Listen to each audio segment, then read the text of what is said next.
How are you all?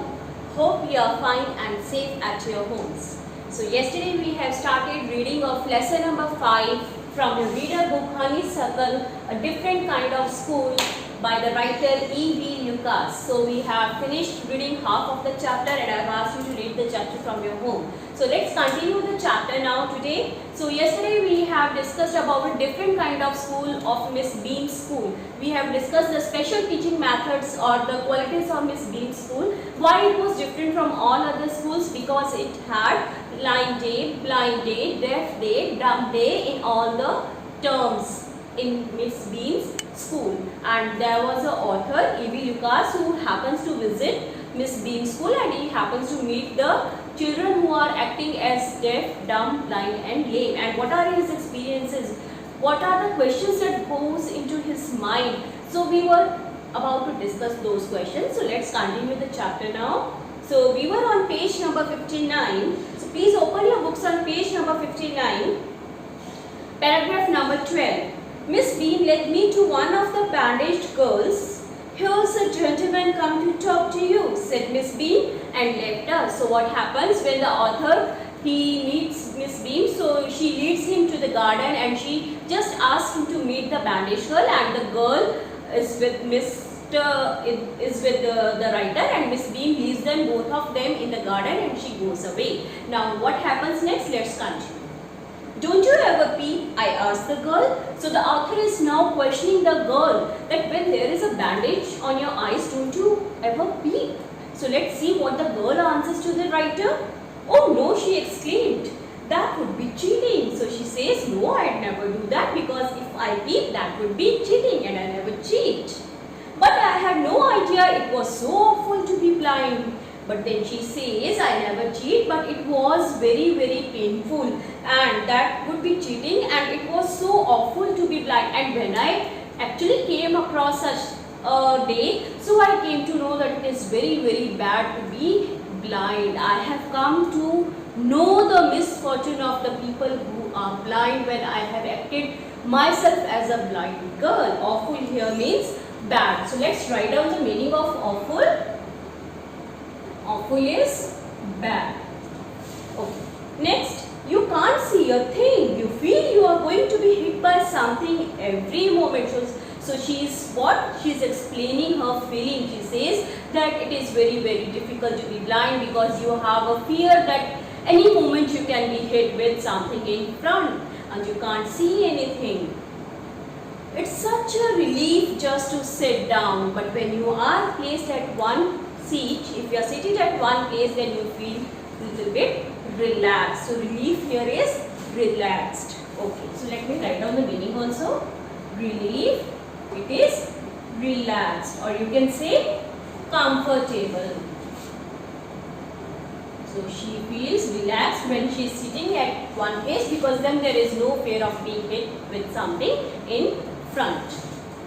"Aren't your helpers kind to you?" I asked. So then the next question that is moving in author's mind is that all the helpers, are they kind? So what the girl answers, let's see. "Fairly, but they are not as careful as I shall be when it's my turn." So let's see what she answers. She says, "Yes, they are, but then they are not more than me. If it was my turn, then I could have been more helpful, more kind than they actually are."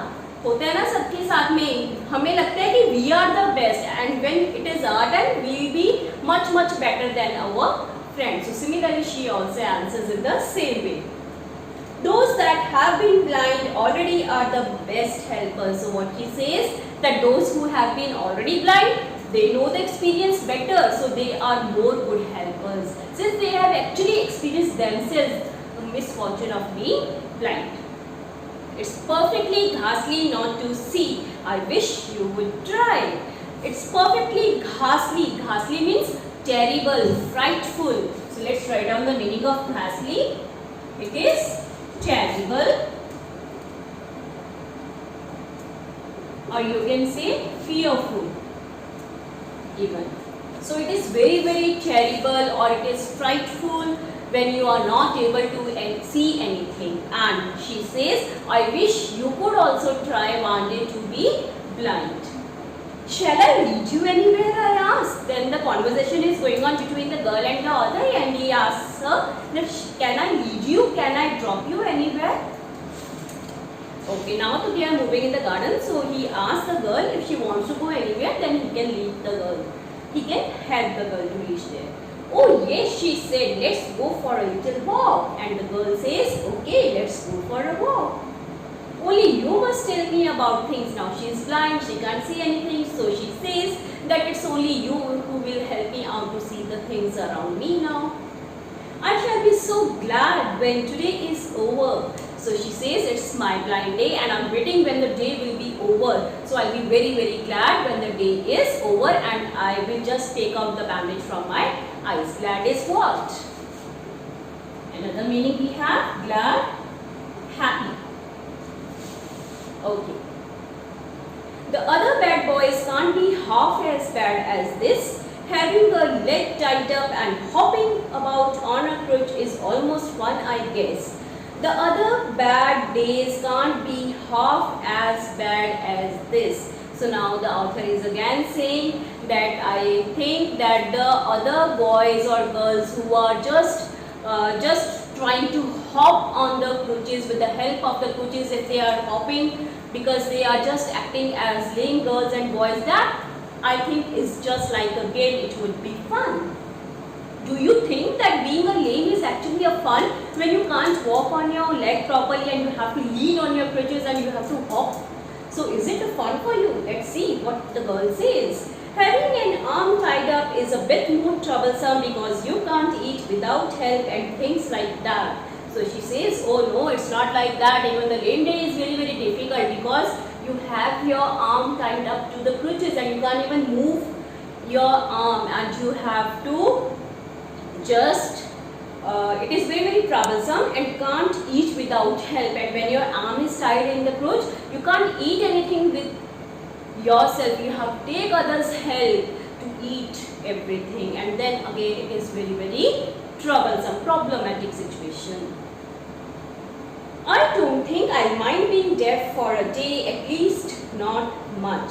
But being blind is so frightening. Now the girl says that I won't be frightened, I won't be terrified if I have to be deaf one day, but then being blind is very, very fearful. It is very, very bad for me. Okay. Deaf means when you can't hear.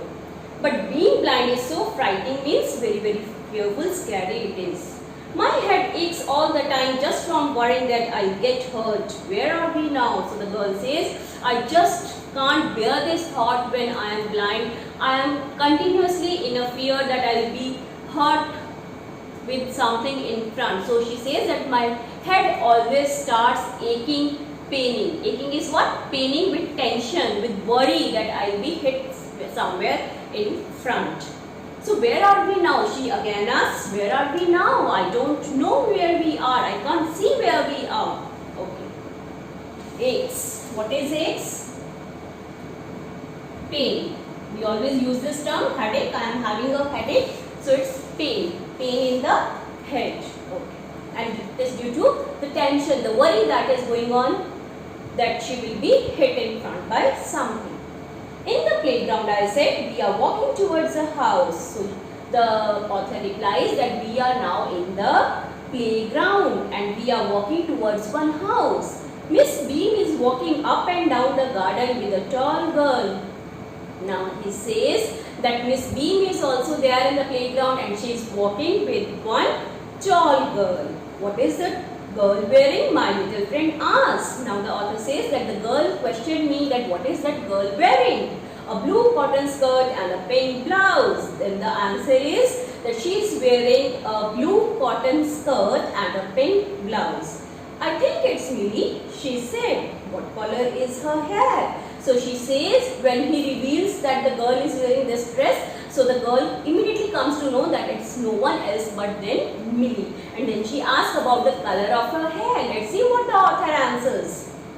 Very light, I said. Yes, that's Millie. She's a head girl. So she again recognizes with the color of her hair that if it's light, then of course it's Millie. And she's a head girl of her school. As we have the head boy and the head girl, So similarly, they also have the system of head girl and head boy, and Millie is what? The head girl of the school. There's an old man tying up roses, I said. Yes, that's Peter. He's a gardener. He's 100 of years old. So then he again sees one person who is tying up roses. So he says, he further describes the same to the girl. He says that I can see one old man also, and he is tying up the roses. So she immediately recognizes, yes, that is Peter, and he is a gardener. And how many years old is the gardener? Peter is 100 years of age. So she knows everything. But the thing is that she can't just see that thing. And here comes a girl with curly red hair. She's on crutches. So now what he says that one more girl has come, and she's having a curly hair, and she's on her crutches. So he describes a girl to the girl with him. So that's Anita, she said. So what is the name of the girl now that is on the crutches? So it is Anita. She recognizes the girl because she knows everything about her friends, and who is acting as a lame girl, who is acting as a lame boy, who is acting as a blind girl or a boy. So she knows everything, but the thing is that she cannot see anything. Okay. And so we walked on. So similarly they continued their walk in the garden, in the playground. Gradually I discovered that I was 10 times more thoughtful than I ever thought I could be. Gradually means slowly. So what is the meaning of gradually here? Gradually is slowly. Okay, so what he says that slowly I discovered that I was much more thoughtful now. Even I could feel the pain of others. So he said, the author is saying that he has become more thoughtful than before, and he could actually feel the pain of the persons now. Those who are blind, those who are deaf, those who are dumb, and even those who are lame, who cannot walk properly. Okay. I also realized that if I had to describe people and things to someone else, it made them more interesting to me. And he also says that if I had to describe the people to others, then it will be very interesting, because I have discovered so many new things and I have learned how to describe the people now to others. So it will be very interesting if next time I will describe those. When I finally had to leave, I told Miss Bean that I was very sorry to go. So now he was so mixed up with the children over there in Miss Bean's school that it was time to go, but then he did not want to go. And what does he say while leaving the school to Miss Bean? He says that I was very sorry to go, that he don't want to go from here, but then he also has his work and he has to go now. She replied, then there is something in my system after all. So Miss Bean, by just saying him bye at last, she just feels proud of her school system, and she says, after all, there is something in my system, that is why people are present, and that is why my school is so popular, and that is why I call it a different kind of school. So now I hope the title is also justified why the writer has given this name, a different kind of school. So I hope you have understood this different kind of school, and I hope you have enjoyed this different kind of school. And just tell me in the comment boxes by WhatsApp the message to me that how many of you would like to be in such different kind of school. So I'll be waiting for your answers, and with this we finish this chapter. I hope the word meanings are clear to you all, and the story is also clear, and you have learned many things from this. So you also have to be thoughtful about the people who are misfortune, who are having misfortune, who are not fortunate like us, who don't have the limbs working properly. They are either blind, either deaf. So we should feel the pain of these people and try to help them wherever we find such people. So it was a very good chapter with a very good moral at the end. Okay. So now I'll be giving you the question answers in the form of PDF file, that you have to do it in your prayer notebook along with the word meanings I'll be sending you. But apart from that, we have to do the book exercises. So on the same page number 62, there is one exercise in which it is there that you have to arrange the sentences in the form of the story that develops. So they are all jumbled up, but as the story is developing in the chapter, so you have to rearrange them according to the sequence they have come in the story. So let's do this exercise now. I hope you have noted down the meanings. So let me erase the board since I don't have space over here.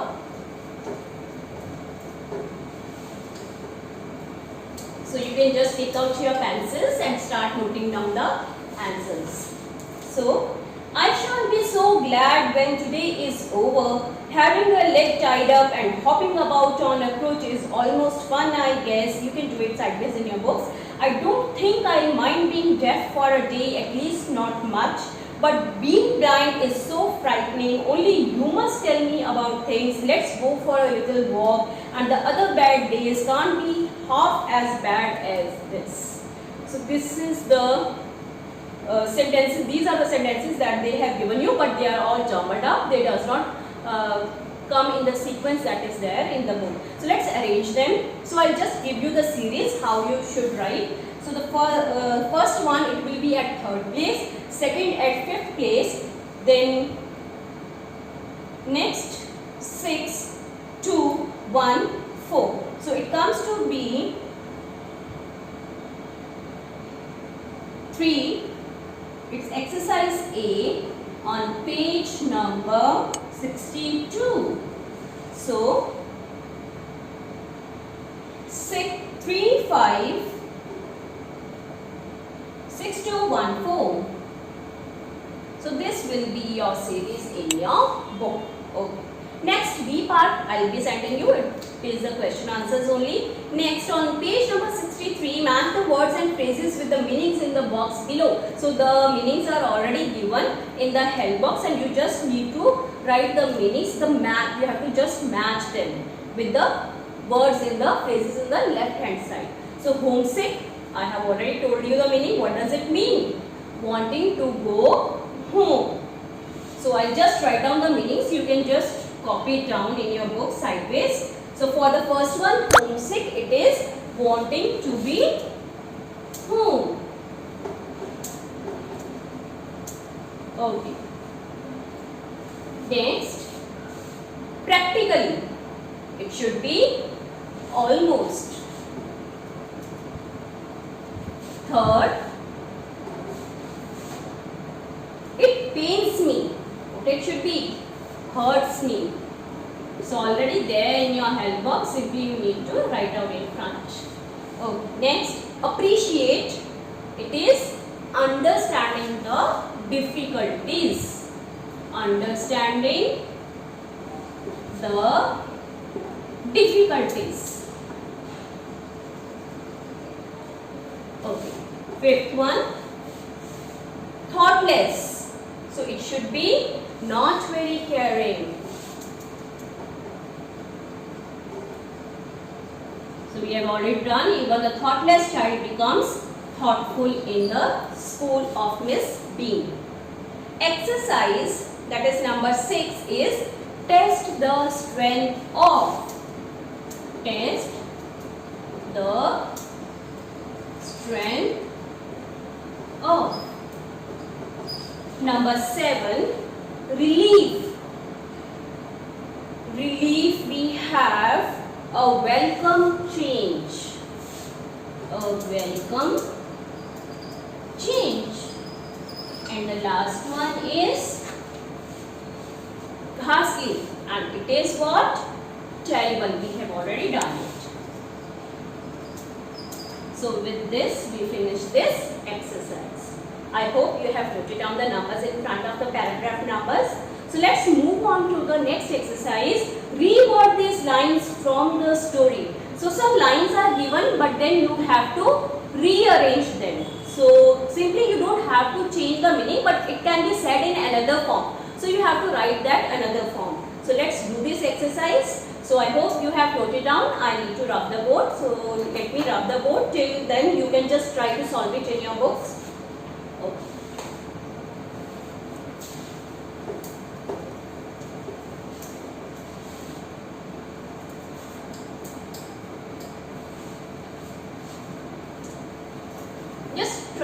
write, how you can write it in another form.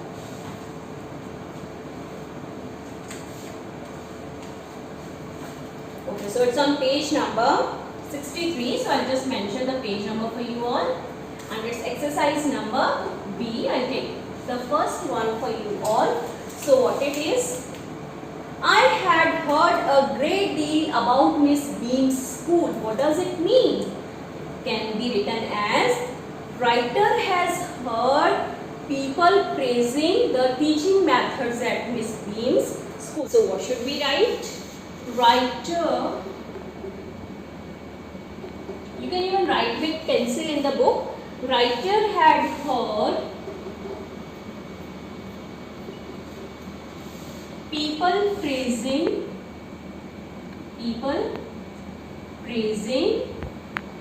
the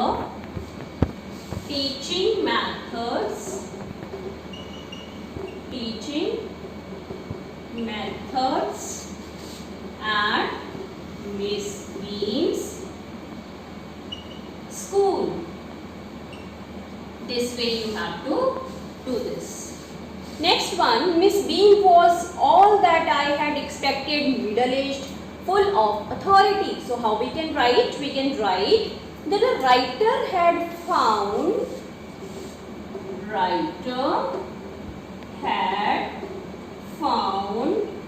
Miss Beam as a person. I hope you're writing with me. Person of middle-aged and full of authority. Authority means power. Okay. Next one. I went to the window which overlooked a large garden. So what we should write? We can even write, writer looked out of the window and saw a large garden. Writer looked out of the window and what did he see? He saw a large garden. Next, we cannot bandage the children's mouths, so they really have to exercise their willpower. So what should we write? We can even write, we can say, the children have to use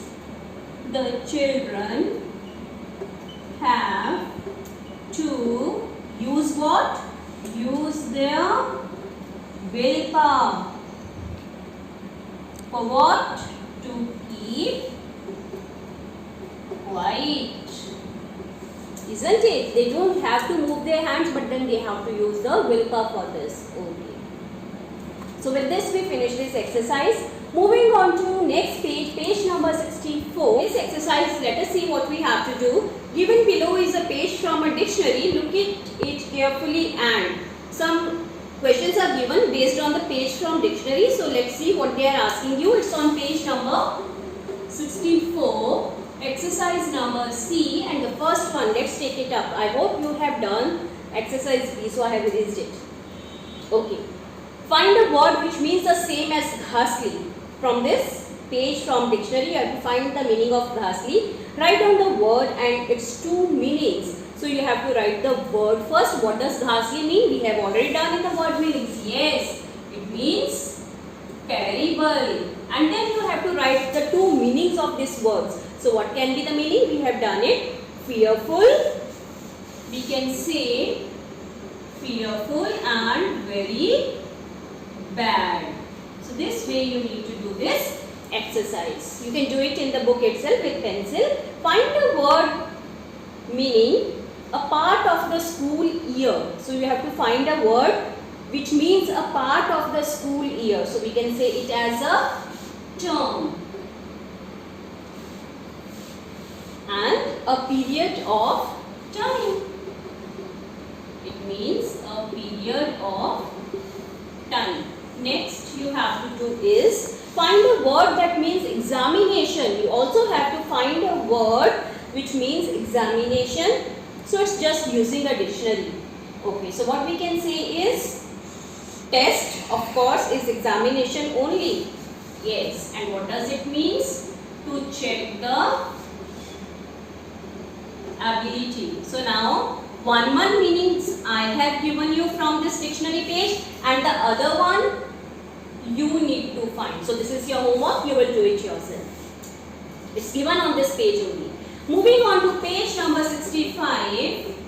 Next exercise, what is it? Now make list of all the words on the page plus any more that you find or think of that begins with P-E-R-R. So it is what? Prefix. We have already used the prefixes and suffixes, how we can make new words. So you have to use the prefix T-E-R-R and frame new words. You can find it from the chapter and you can frame your own from this page only. Okay, so I have done it for you. It can be terrible using the prefix. What it can be? Terrify. Can you think of others? Yes.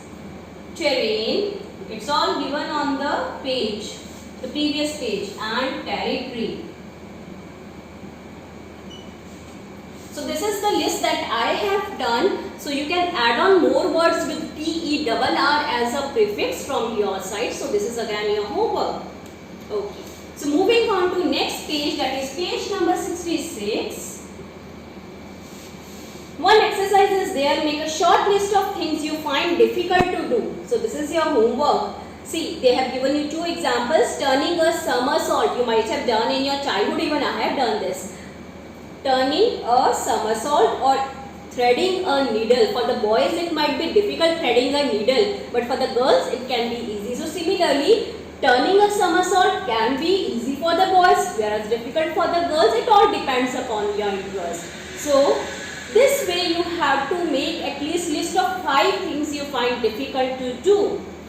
For example, boys may find difficult kneading the dough. They may find difficult rolling the chapati in the round shape, not the different maps or the different sizes I am talking about. Then girls may find difficult to do gymnastics, but it all depends upon your interest. Okay, so this way you need to just write down your things that you find difficult. So this to be done in your reader notebook as an activity. So this is your homework. Okay, so let me mention exercise number 8 is your homework. Okay, next one more thing. Look at your hands carefully. Exercise B is also there. So what it is? Again it is your homework. You have to look at your hand properly. What do you see? 1 thumb and 4 fingers, right? Thumb, index finger, long finger, that is third finger, ring finger and small finger.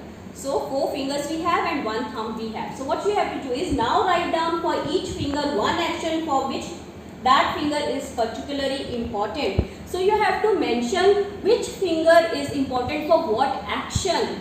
For example, let me give you one example. Thumb and this index finger is useful for holding pen, right? If we have to write something with pen, then we use thumb and the index finger. But then this third finger is also used as a supporting finger to hold this pen. So this way you have to write the actions being done by the different fingers. So this is again your activity. You have to do it in the notebook. So this is again your homework. So with this we finish this chapter also. So I hope you have liked the chapter and you know what you have to do from home as your homework. Next we are going to take up one poem. Where do all the teachers go? Again the same poem from your reader book. So it's a very interesting poem and it will solve the queries that is there in your mind, because you will also come to know where your teachers go after your school. So it will be about the personal life of teachers. I hope you might be having a curiosity also that where do our teachers go and what do they do after going home. So this is a very beautiful poem. We'll be taking up in the next video. That's all for today. Stay safe, stay home.